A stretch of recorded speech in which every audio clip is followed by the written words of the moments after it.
Hey guys, Aaron here. Today we're going to be replacing the rear axle vent on this Nissan Titan. This is a relatively common issue with these trucks. The vent is just not sufficient enough to flow air out of these axles, and so that air has to go somewhere.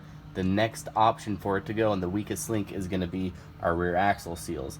I've seen many times where people have replaced the seals, and maybe 200-300 miles down the road, the seals start leaking again. And the reason why that is because as temperature rises, as you're towing or driving down the road, the temperature of the inside of the differential rises, and so does the pressure. The air has to go somewhere, and if these vents are not properly allowing the air out, it's going to blow a seal. Now, one thing I've seen very common in wet states or people who like to off-road is water can get inside this vent and contaminate the gear loop, which will eventually destroy the bearings inside the rear differential.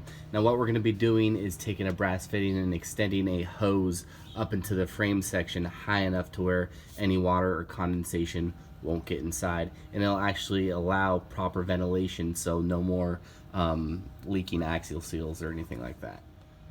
So before we begin, let's go ahead and go over the tools we're going to need to get the job done.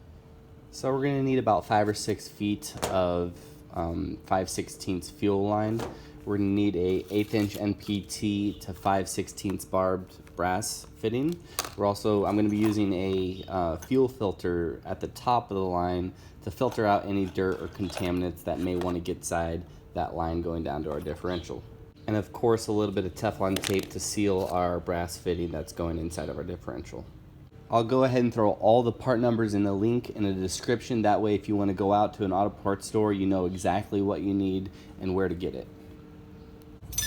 First thing that we're going to want to go ahead and do is take a 14mm or 9/16 wrench and loosen up this old vent.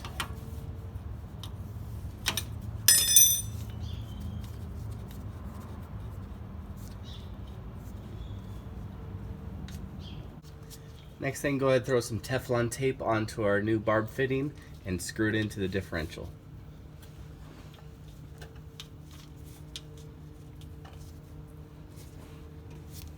Let's go ahead and put our new line on the barb fitting, and using a hose clamp that is provided with the fuel filter, go ahead and secure it onto the barb fitting. Now that our new line is connected to the differential, what we could do is extend it up to the frame. What I'm going to do is zip tie it to this line and bring it back to about right here and put that fuel filter on. The vent location on this particular truck doesn't need to be too high, but if you want yours to go even higher, if you go through some large puddles or anything like that, you can actually extend the line and go through this hole right here. You could take off your tail light housing and mount your fuel filter in the housing. I've seen lots of people do that with great success. This truck doesn't really need that because I'm not going through big puddles in this thing.